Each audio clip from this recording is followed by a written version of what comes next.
இந்த மாதிரி மொறுன்னு லஞ்ச் பாக்ஸுக்கு கொடுத்து அனுப்புகிற பொட்டேட்டோ ஃப்ரை ஈஸியாகவும் 10 நிமிஷத்தில் செய்கிற 2 மெத்தட் உங்களுக்கு இந்த வீடியோவில் சொல்லியிருக்கேன். ரொம்ப ஈஸி. பொட்டேட்டோ முதல்ல நீங்கள் கட் பண்ணி எடுத்துக்கிட்டு வேக வச்சு எடுத்துக்கிட்டாலும் சரி, ஆனால் முக்கால் பதத்தில் தான் வேக வச்சு எடுக்கணும்.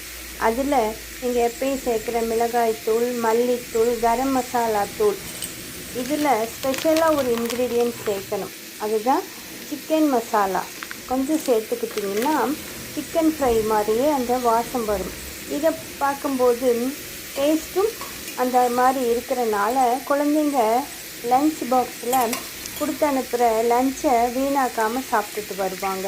நீங்கள் உங்களுக்கு டைம் இருந்தால் சிம்லே வச்சு செஞ்சிங்கன்னா இன்னும் டேஸ்ட்டாக வரும்.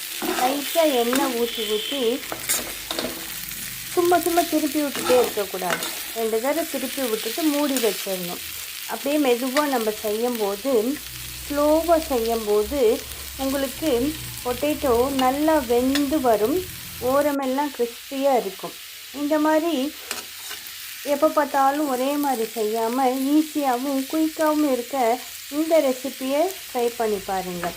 அந்த சிக்கன் மசாலா போட்டுக்கிறதுனால குழந்தைங்களுக்கு ரொம்ப பிடிக்கும், விரும்பி சாப்பிடுவாங்க.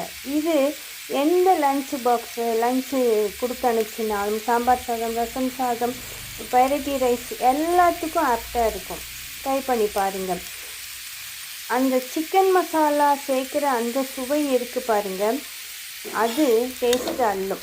அந்த இஞ்சி பூண்டு பேஸ்ட்டு, இந்த மசாலா சேர்க்குற வீடியோ மிஸ் ஆகிடுச்சு. அதனால தான் நான் உங்களுக்கு இதில் செஞ்சுட்டு இருக்கும்போதே சொல்கிறேன். இந்த மாதிரி குயிக்காக செஞ்சு பார்த்தீங்கன்னா உங்களுக்கும் வேலை மிச்சம், குழந்தைங்களுக்கும் ரொம்ப பிடிக்கும். இதை ட்ரை பண்ணி பாருங்கள்.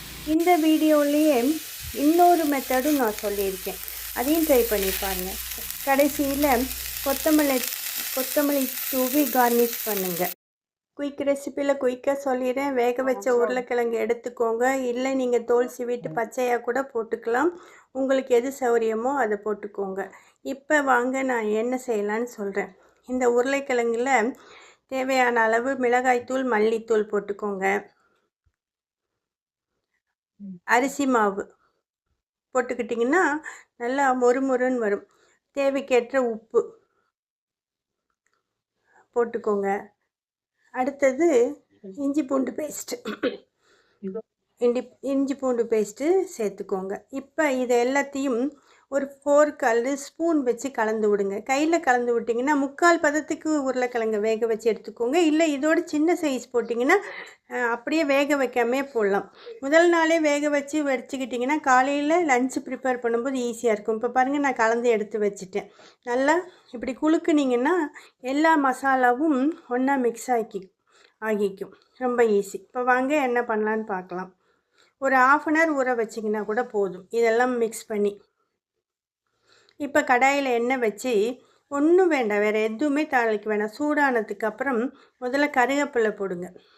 கருவேப்பிலை பொரிஞ்சோடனே நம்ம வேக வச்சு எடுத்து வச்ச உருளைக்கிழங்குகளை அந்த எண்ணெயில் சேர்த்து அப்படியே அந்த எண்ணெய் சூட்லேயே மீடியம் ஃப்ளேம், இல்லாட்டி உங்களுக்கு டைம் இருந்தால் சிம்லேயே வச்சு மெதுவாக வறுத்திங்கன்னா உருளைக்கிழங்கு நல்லா ஃப்ரை ஆகி வரும்.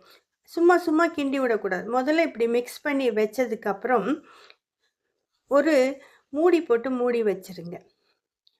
நல்லா பரப்பி விட்டு நல்லா ஒரு 5 நிமிஷம் வச்சிங்கன்னா கூட, ஏன்னா இது ஏற்கனவே வெந்தது இல்லையா, சும்மா கிண்டினோம்னா உடஞ்சி போயிடும். அதனால் மெதுவாக கிண்டி ஜென்டலாக கிண்டி ஒரு மூடி போட்டு மூடி வச்சுருங்க.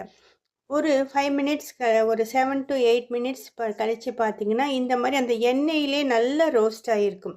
இது தயிர் சாதம், ரசம் சாதம், சாம்பார் சாதம், வெரைட்டி ரைஸ் எல்லாத்துக்கும் மேட்ச் ஆகும். ஈஸியாகவும் இருக்கும். முதல் நாளே நீங்கள் இதை வேக வச்சு கட் பண்ணிக்கிட்டிங்கன்னா இருக்கும். ட்ரை பண்ணி பாருங்கள்.